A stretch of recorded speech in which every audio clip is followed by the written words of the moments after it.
पूरा local. Congress party Congress ప్రభుత్వం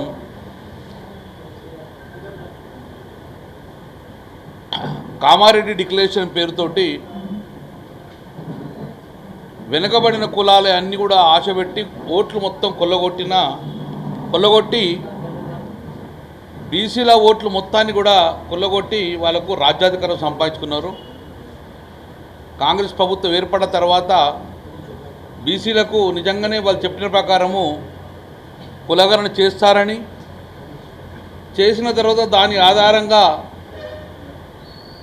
చట్టం చేస్తారు, 42% రిజర్వేషన్ ఇస్తారని, సంఖ్యాపరంగా రాజ్యాధికారం ఇస్తారని చెప్పి ఈ వెనుకబడిన కులాలు ఆశించి మొత్తం గంపగుత్తగా కాంగ్రెస్ పార్టీ గెలిపించింది ఆ రోజు బీసీలు. సరే కులగణన చేస్తామన్నారు, ఆశపడ్డాం. చట్టం చేస్తామన్నారు, ఆశపడ్డాం. అసెంబ్లీకి పిలిచిండ్రు, నిజంగానే చట్టం చేస్తారని భావించాము, మాకు అవకాశం ఇస్తారని భావించాము. కానీ యథావధిగా 75 సంవత్సరాలు ఎలాగైతే మోసం చేసిండ్రో కాంగ్రెస్ ప్రభుత్వం, సేమ్ అలాగే మొన్న కూడా మోసం చేసే ప్రయత్నం చేశారు. ఒకసారి చరిత్ర చూసుకుంటే ఈ తెలంగాణ కానీ ఆంధ్రప్రదేశ్ రాష్ట్రంలో బీసీలను ఎంత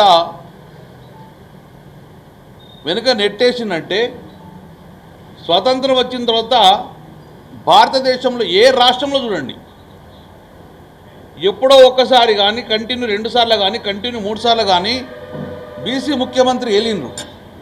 గుజరాత్లో బీసీ ముఖ్యమంత్రి వెళ్ళిండ్రు, యూపీలో ముఖ్యమంత్రి వెళ్ళిండ్రు, ఎంపీలో వెళ్ళిండ్రు, ఈవెన్ తమిళనాడులో ముఖ్యమంత్రి వెళ్ళిండ్రు.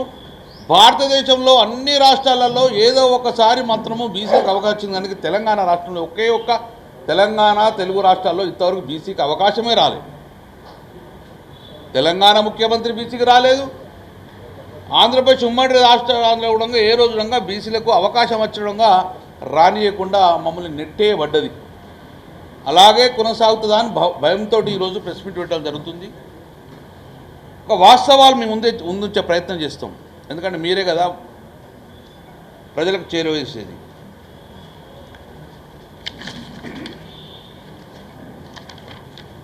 తెలంగాణ రాష్ట్రం ఏర్పడిన తర్వాత గౌరవ ముఖ్యమంత్రి కేసీఆర్ గారు తెలంగాణ రాష్ట్రం ఏర్పడంగా సంఖ్యాపరంగా రాజ్యాధికారము బీసీలకు అందివ్వాలనే ఉద్దేశంతో నేను ఆన్ రికార్డ్ మీకు ఎందుకు చెప్తున్నా అంటే, 16/11/2021 అప్పుడు నేను మంత్రిగా ఉన్నాను. కేసీఆర్ గారు ముఖ్యమంత్రి ఉన్నప్పుడు నన్ను పిలిచాడు, నాతో పాటు ఒక బీసీ కమిషన్ ఏర్పాటు చేసిండు.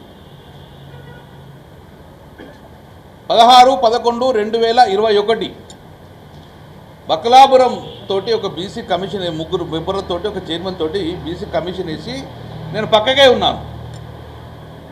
ఆ రోజు ఏం చెప్పిందంటే, మీరు ప్రతి ఇంటికి సర్వే వెళ్ళండి, వెళ్ళి సంఖ్యాపరంగా ఓట్లు బీసీలు ఎంతమంది ఉన్నారు కులగణన చేపట్టండి. కులగణన చేపట్టిన తర్వాత దాన్ని క్యాబినెట్లో అప్రూవ్ చేసి అసెంబ్లీలో తీర్మానం చేసి వారికి ప్రభుత్వ ఫలాలు అందజేద్దామని చెప్పి ఆ రోజు కేసీఆర్ గారు ఆదేశించారు. సరే వాళ్ళు కులగణన సర్వే స్టార్ట్ చేసిండ్రు. మొదలుపెట్టే ప్రయత్నంలో అప్పుడే ప్రభుత్వాలు మారిపోయిన తర్వాత అప్పుడు మన 16/11 నాడు ఎప్పుడైతే కమిషన్ ఇచ్చిండ్రో అదే రోజు జీవో నెంబర్ 9 ఇచ్చారు. ఇక మీకు చూస్తాం, మీకు కాగితాలు పంపిస్తాం. ఇది జీవో నెంబర్ 9 ఎప్పుడు ఇచ్చింది? ఇది 16/11/2021 అప్పుడు బకలాపురం చైర్మన్ తోటి 3 జీవో నెంబర్ 9 కేసీఆర్ గారు రిలీజ్ చేసిండ్రు. అలా క్లియర్గా ఉన్నది కులగణన చేయమని చెప్పేసి. మీరు శ్రద్ధగా 9వ నెంబరు జీవో పక్కకు పెట్టేసినాం మనం. ఇది దాని తర్వాత ఇది ఏమిచ్చిండ్రు, బీసీ బ్యాక్వర్డ్ క్లాస్ నుంచి అప్పుడు నేను మంత్రి బీసీ బ్యాక్వర్డ్ క్లాస్ జీవో. ఇది చాలా శ్రద్ధగా వినండి. బ్యాక్వర్డ్ క్లాస్ బీసీ కమిషన్ సంబంధించి ఇది అప్పుడు నేను మంత్రిగా ఉన్నా.